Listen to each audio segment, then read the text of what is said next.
Mom spent months searching for my brother. Then she sealed the doors.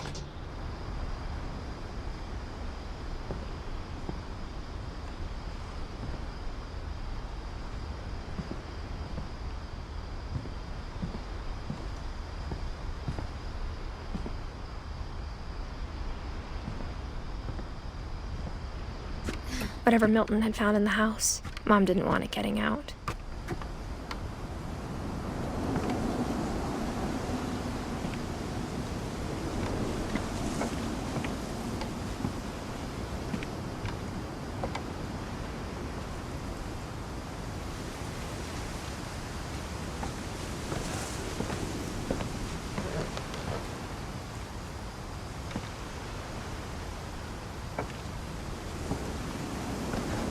Mom definitely blamed Edie, but I think Louis blamed himself.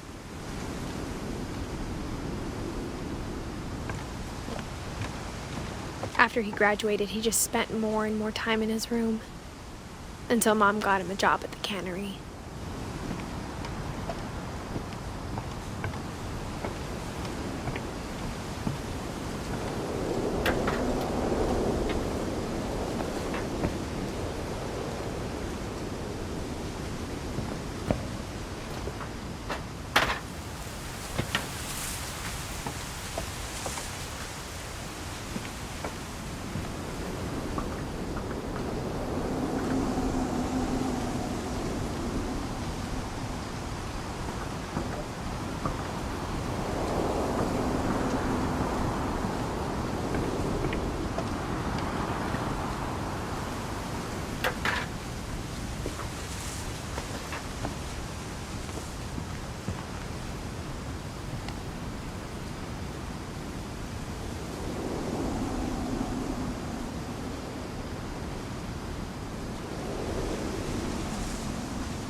Louis's room smelled very, very familiar.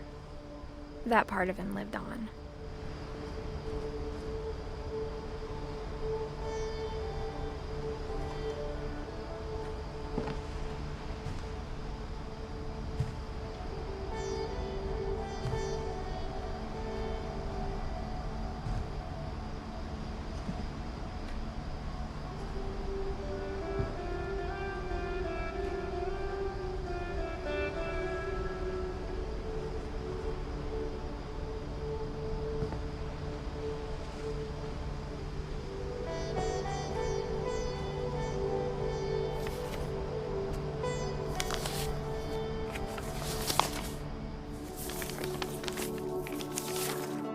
Dear Mrs. Finch, as Louis's psychiatrist, I can understand your desire for an explanation.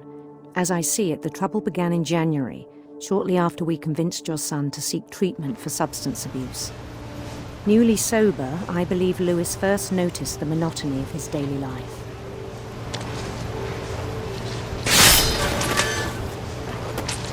He kept working at the cannery, but he withdrew part of himself. In our sessions, I saw the same behavior. His mind began to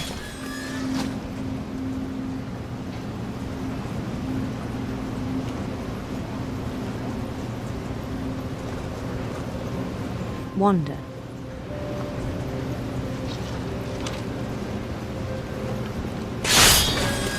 I asked him to describe it.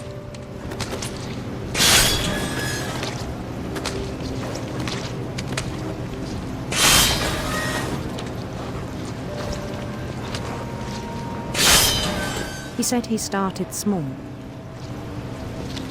imagining a labyrinth.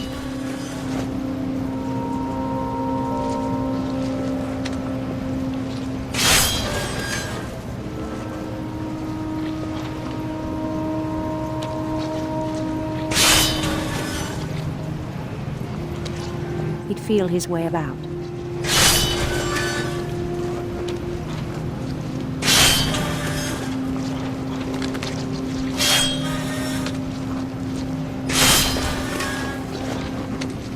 Then something moved. Bats.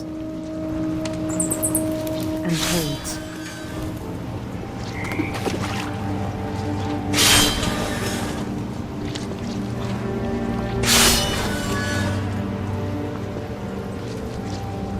And things that have not names. He knew it was all in his head. But he took it very seriously. I had hoped he'd find himself.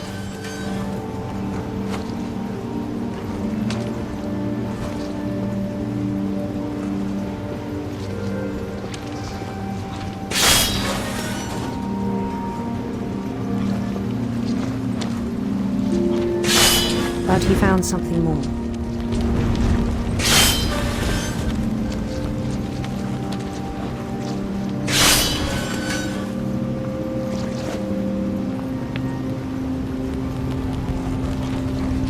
I worried about him then. Daydreaming at the cannery.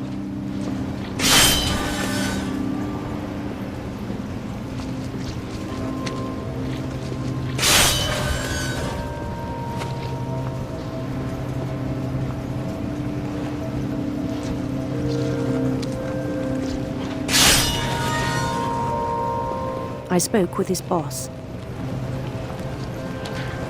But he said Lewis had become a model employee. Methodical, tireless, focused. Like a whole new Lewis. So I let him go on.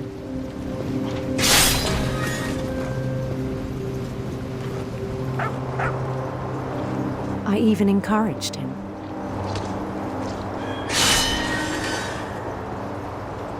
It seemed very promising at first.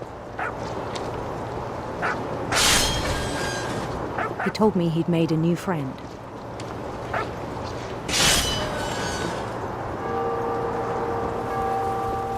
On the edge of a city he named Lewis Tokyo.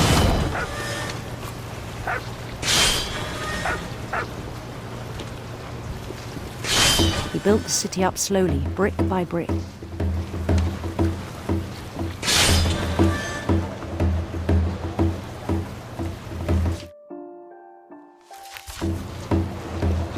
Then he made musicians.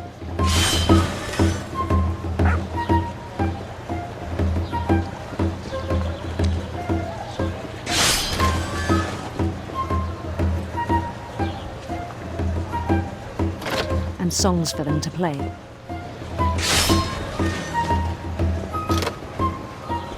He talked about starting a band.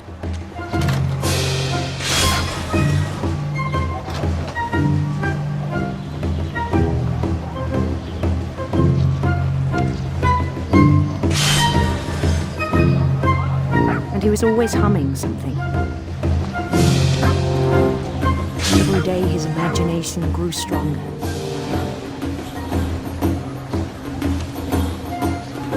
He no longer spoke at the cannery. But his chopping was as reliable as ever. Then one day it struck him that all the cheering crowds, even the stones under his feet,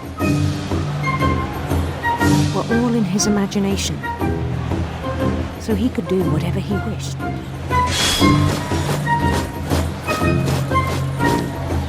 He held an election for mayor.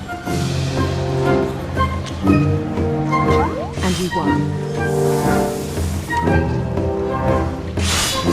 They begged him to stay, but his mind was already wandering.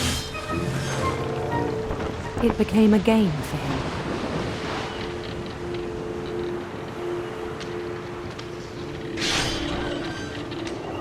He'd conquer a city, then immediately push on. New Louisville.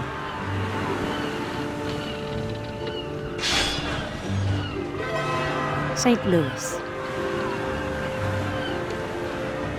He started drifting away from our reality.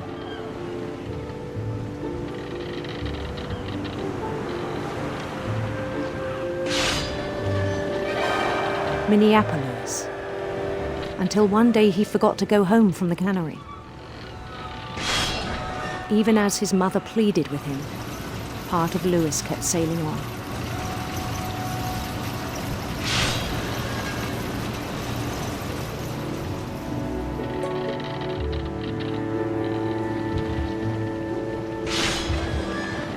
In Louisburg, he heard rumors of a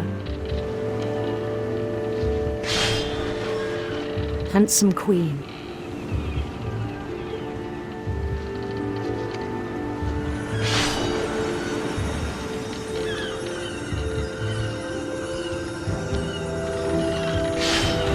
The queen was on her own quest for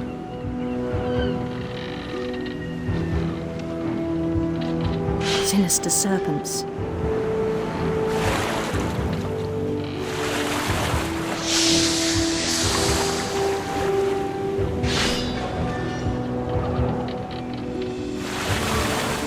He followed the sound of her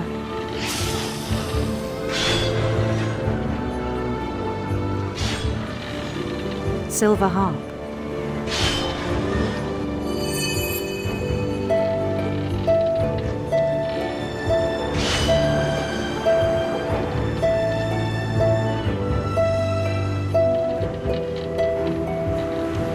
His chase led him to a golden palace east of the sun and west of the moon. Even then, his logic remained sound.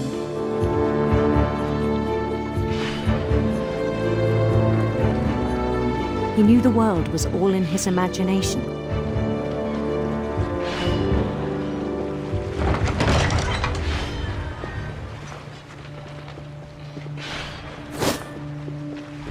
But he was so proud of having created it.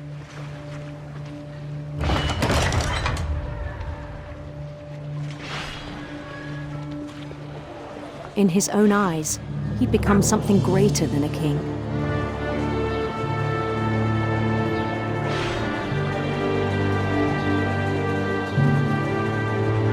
For someone who'd never known success in the real world, I think it was overwhelming.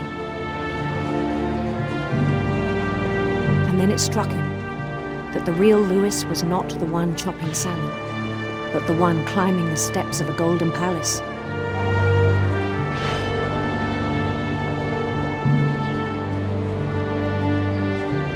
My imagination is as real as my body, he told me. It was hard to argue with him.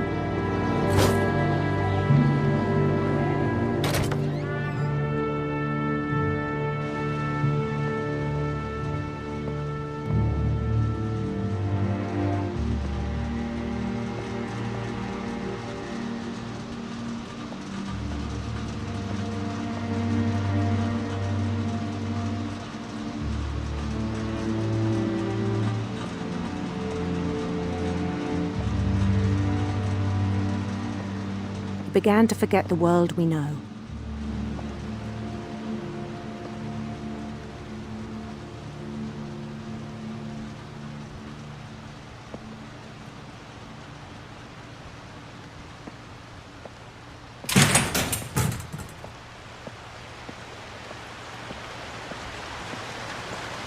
I think it pained him to remember Lewis, the cannery worker.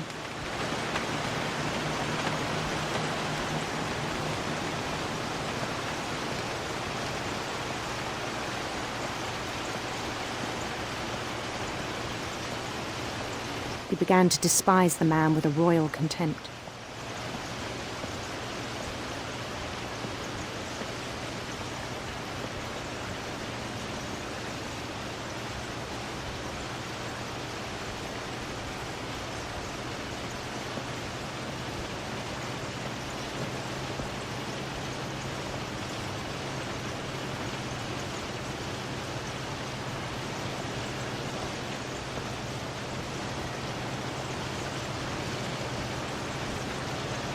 I still thought I could save him. Even after he said he was being crowned king over all the lands of wonder. The palace would be packed with his companions.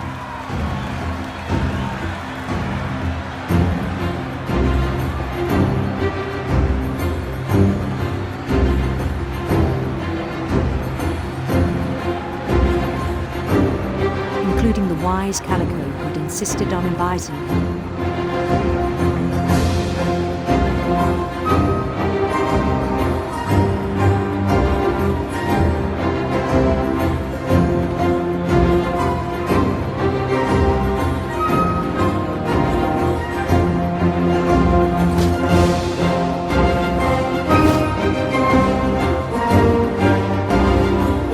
His queen waited, holding his crown.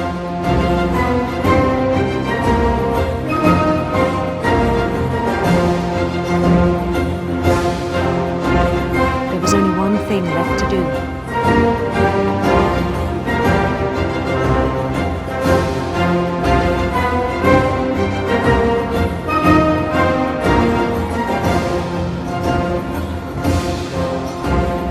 Bend down his head.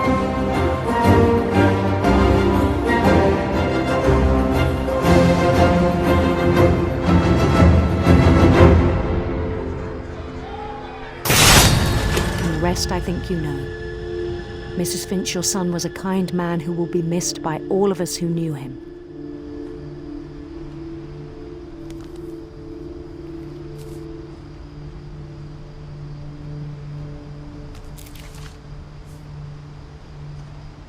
My brother was really cool. I wish you could have met him.